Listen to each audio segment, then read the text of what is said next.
grado. Historia, presidios, misiones y haciendas. Identificar la importancia de los presidios, las misiones y las haciendas en la colonización y pacificación de la Nueva España.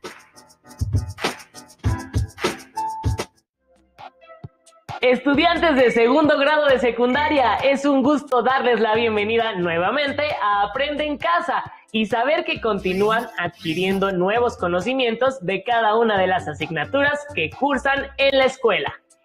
Estas sesiones son una oportunidad para que descubran nuevas estrategias de aprendizaje y pongan en práctica sus habilidades escolares, además de valores como la paciencia y la tolerancia. Antes de iniciar, las y los invitamos a tener a la mano un lápiz y un cuaderno o una hoja para anotar las ideas principales que escuchen y las preguntas que les puedan surgir a lo largo de la sesión. Y, posteriormente, las integren a su carpeta de experiencias. Tengan presente que, al regresar a clases, presentarán esta carpeta a sus docentes, compañeras y compañeros. Dicho lo anterior, podemos entrar en materia. En esta sesión abordarán un tema de la asignatura de Historia. Seguramente alguna vez han escuchado que somos resultado del mestizaje y que nuestra cultura actual se formó a partir de la llegada de otras culturas que brindaron diversas aportaciones a la tradición de origen indígena. Muchas ideas surgen en torno al mestizaje. Sin embargo, también es muy interesante conocer las características de la vida cotidiana durante el virreinato, así como identificar la forma en que los españoles fueron conquistando el amplio territorio y cómo lo fueron organizando para administrarlo. En este proceso, dos instituciones fueron clave: los presidios y las misiones. Las y los invitamos a ver el siguiente video para que conozcan cómo se fue conformando el nuevo orden virreinal, particularmente en el norte de la Nueva España. Como recordarás, durante el siglo XVI los españoles expandieron sus dominios hacia el norte a través del camino de tierra adentro. Durante el siglo XVII, este camino se consolidó y amplió hasta Santa Fe en el actual Nuevo México. A diferencia de la fase anterior de colonización, en esta ruta la fundación de asentamientos españoles fue muy aislada.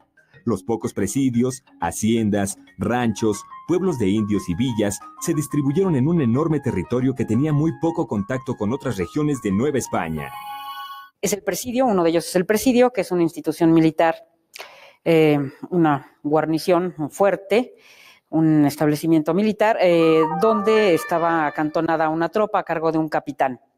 Habíamos dicho ya que estos núcleos militares que estaban dispuestos para la defensa de la población y sobre todo del tránsito de mercancías y minerales de las minas del norte, con el tiempo fueron evolucionando en pueblos, dado que los soldados, que originalmente eran soldados, acababan por quedarse allí. Muchos de ellos llevaban a sus familias, se volvían agricultores, artesanos, y esto fue germen de poblaciones.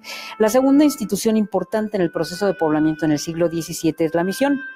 La misión, y sobre todo en el caso de las misiones novohispanas, fueron un diseño particular de la Compañía de Jesús, de los jesuitas, que arrancan a principios del siglo XVII, sobre todo en la zona de Sinaloa, y consisten en una fundación, un establecimiento en torno a la iglesia de la misión y la casa del misionero, que va a ser el núcleo originario de población indígena.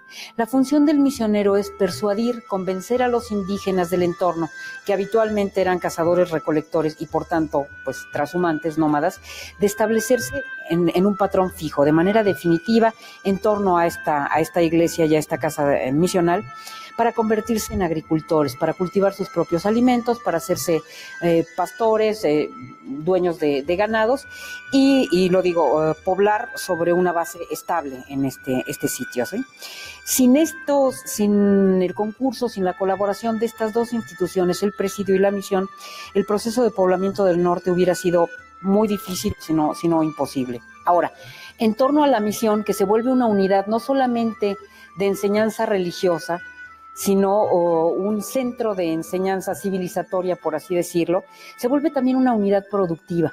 Bajo la dirección del misionero, particularmente del jesuita, los indígenas cultivarán, tendrán tierras comunes, tendrán graneros comunes, a partir de las cuales alimentarse, o sea, para alimentar a la propia comunidad, pero los excedentes se empiezan a vender en los reales mineros y en las pequeñas poblaciones de españoles que se construyen en torno a los reales mineros. Por tanto, esto dará pie al establecimiento de poblaciones.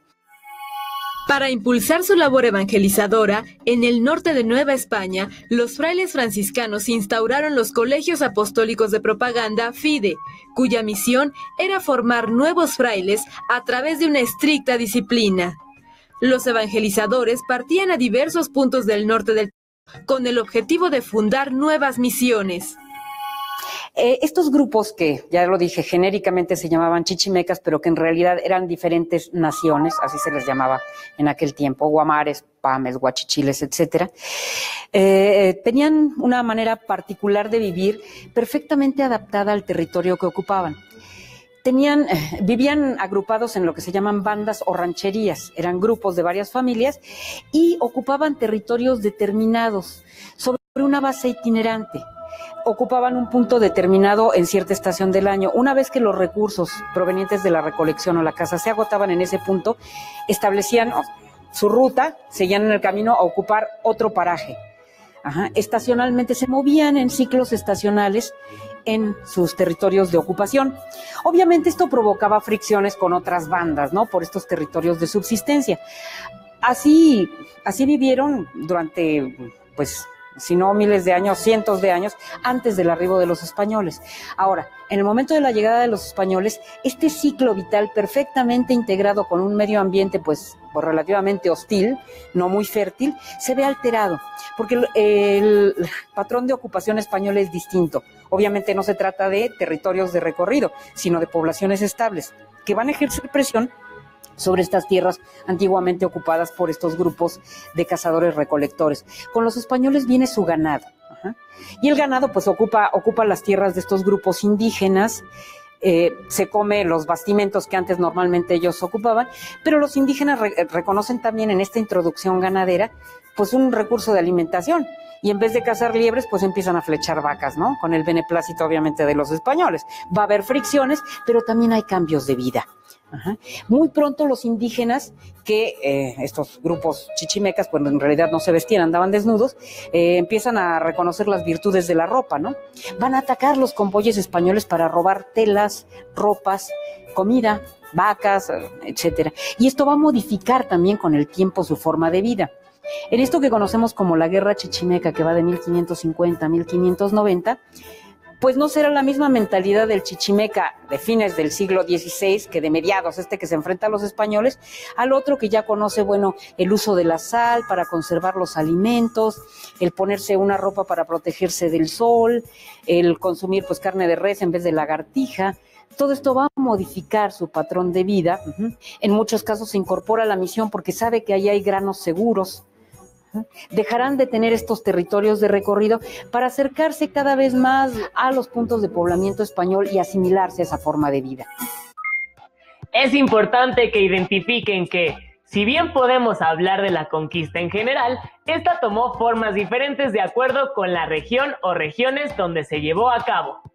Como pudieron observar en el video, la expansión española a través de presidios y misiones en el norte de la Nueva España tuvo sus particularidades, ya que se fue realizando con poblaciones aisladas. ¿Saben cuál era la función de los presidios y las misiones? ¿Cuál creen que haya funcionado mejor? ¿Y por qué? Resultaron muy significativas las tareas que realizaban las misiones, pues en muchas ocasiones lograron que los indígenas se establecieran de forma permanente en algunas comunidades. Y gracias a esos establecimientos se dio paso a unidades productivas, en las que se llevaron a cabo actividades agrícolas, ganaderas o mineras.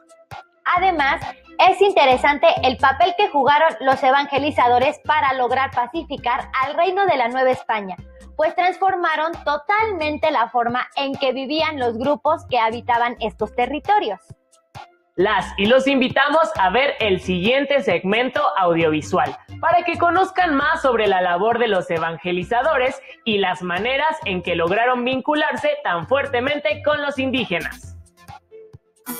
El proceso de evangelización, es decir, la enseñanza de la doctrina cristiana en la Nueva España, se realizó de manera gradual.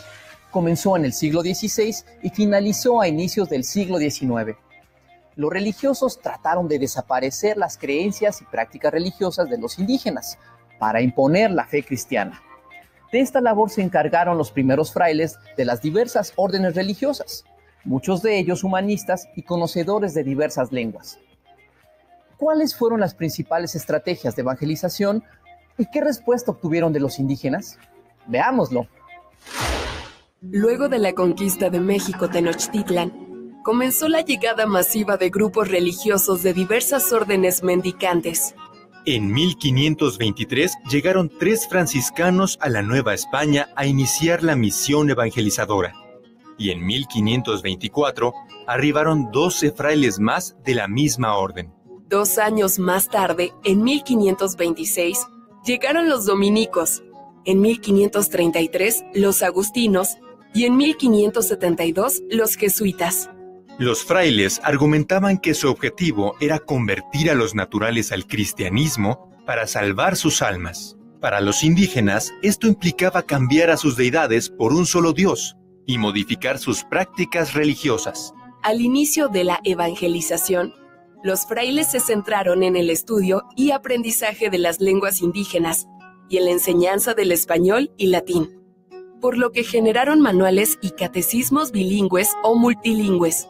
Las pinturas, grabados e ilustraciones fueron los que más éxito tuvieron debido a su uso tradicional en la transmisión de saberes, por lo que se crearon documentos con características similares, como el Padre Nuestro.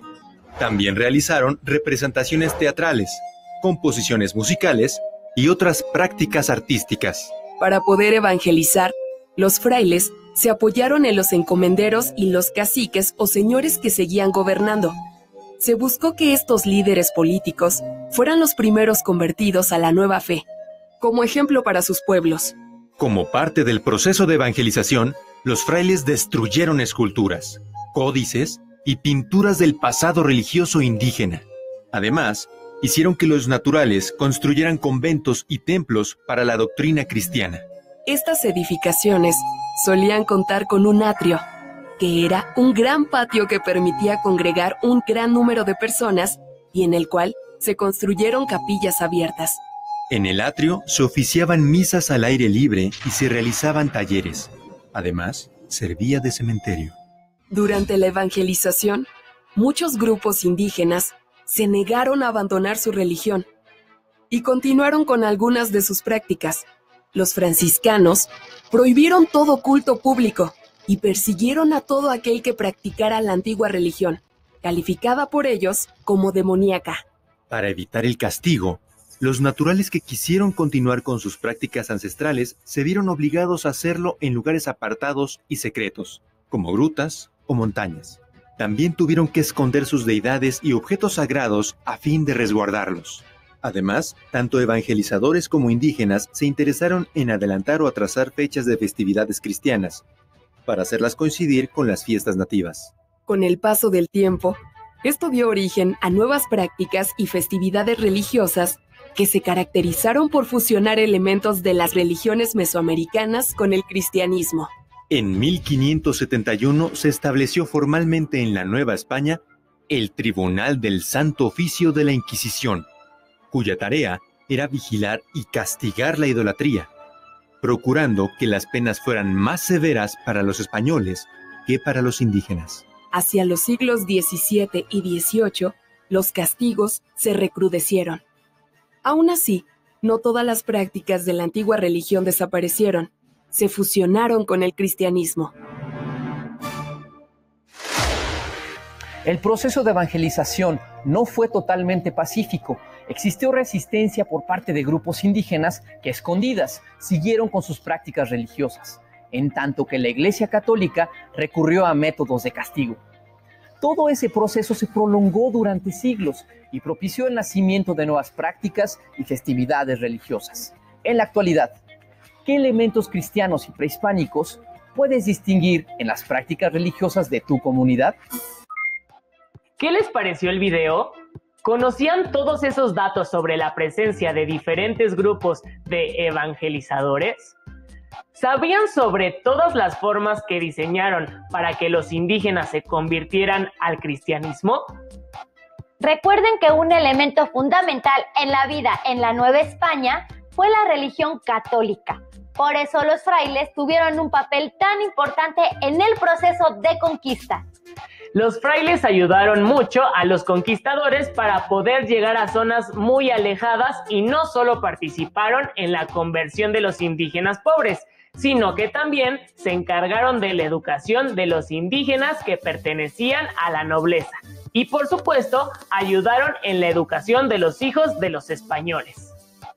Cabe resaltar que el proceso de evangelización no fue nada sencillo, pues no todos los indígenas aceptaron dejar sus creencias para iniciar nuevas prácticas religiosas y algunos se escondieron para seguir con su religión, arriesgándose a severos castigos. Los evangelizadores contaron con el apoyo de encomenderos y caciques para llevar a cabo esta tarea que lamentablemente en ocasiones fue muy violenta. ¿Cuál consideran que fue el objetivo de la evangelización? Las y los invitamos a señalar los medios que se utilizaron para llevarla a cabo. Acompáñenos a ver el siguiente fragmento audiovisual para que identifiquen cómo se organizó la posesión de la tierra, particularmente a través de las haciendas. La primera de ellas es la que llamamos hacienda y que le dará tono a la historia de México desde el siglo XVII hasta el XIX. La hacienda es, en principio, una propiedad particular de gran extensión y se dedicaba a diversos fines. Hubo las llamadas haciendas de beneficio o haciendas mineras, que eran grandes construcciones con una extensión variable de tierra dedicada a la refinación de minerales, ¿no? Hubo también otros dos tipos de hacienda. La hacienda agrícola, que será la que aprovisione de cereales, de bastimentos, alimentos a los reales mineros. Incluía grandes extensiones territoriales con mano de obra en general indígena, aunque también había mano de obra esclava en ellas, mano de obra de población negra traída del África. Y lo dije, estas estaban dirigidas a proveer a los centros mineros y a las poblaciones que iban surgiendo en el norte de cereales, sobre todo maíz y trigo, del cual los españoles no llegaron a prescindir jamás. Aunque hubo algunas también dedicadas, aunque pocas, en el norte, hacia Coahuila y demás, a la producción de vides, vinos, fueron las menos.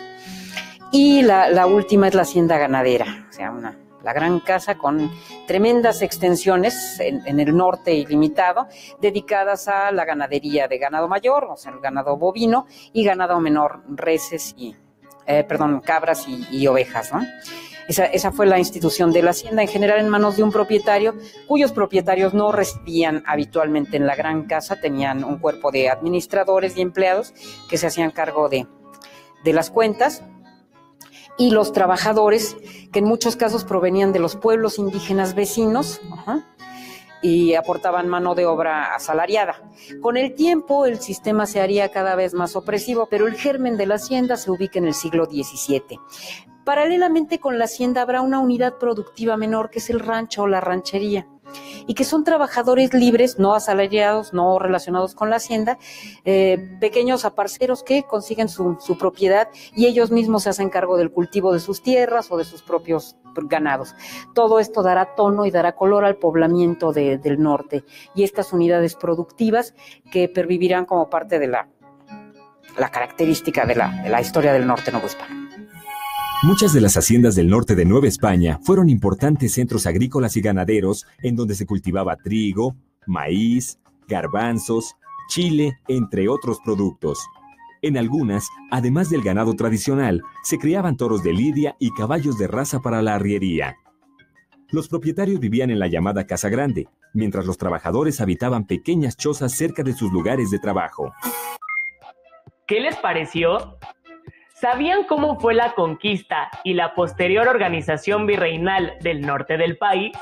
Ahora saben que la sociedad virreinal estuvo fuertemente dividida en grupos sociales y que cada uno tenía funciones específicas. Además que en el caso del norte se buscó que la población trabajara en las tierras para volverlas productivas. No olviden que el estilo de vida de toda la población se modificó. Comenzaron a probar alimentos nuevos, llegaron animales desconocidos y todo se fue volviendo parte de la vida cotidiana de aquella época. La población indígena de toda la Nueva España convivió de manera cotidiana con españoles, asiáticos y esclavos africanos, para dar origen a una sociedad diferente a la que existía antes de la llegada de los españoles. Todas las costumbres y tradiciones, cultura, así como la forma de organizarse socialmente, fueron resultado de una fusión entre las diferentes culturas.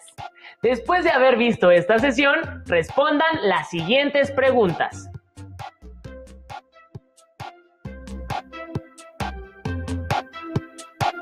¿Cuál fue la importancia de los presidios y de las misiones en la colonización del norte novohispano?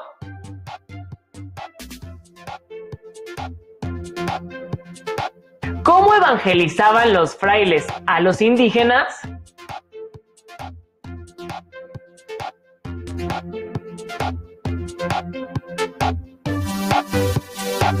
¿Cómo estaban organizadas las haciendas y qué actividades se realizaban en ellas?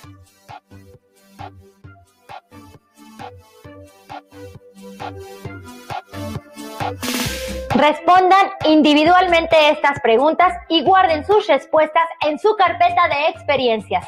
Recuerden que la mostrarán a su maestra o maestro y a sus compañeras y compañeros cuando regresen a clases. Les recomendamos consultar el libro Huesos de lagartija, de Federico Navarrete. A través de él conocerán la historia de un pequeño niño mexica que vivió el proceso de conquista, así como la forma en que cambió su vida bajo la autoridad de los españoles. Con esto llegamos al final de esta sesión. Esperamos que les haya sido útil para continuar sus estudios desde casa. Recuerden seguir las recomendaciones de las autoridades en materia de salud, como quedarse en casa y lavarse constantemente las manos. Actualmente deben de cuidar de ustedes y practicar valores como la solidaridad con las personas que les rodean, porque necesitan de ustedes más que nunca. Los esperamos en el siguiente programa de la asignatura de Historia para segundo grado de secundaria. Mientras tanto, continúen con la programación de Aprende en Casa. ¡Hasta pronto!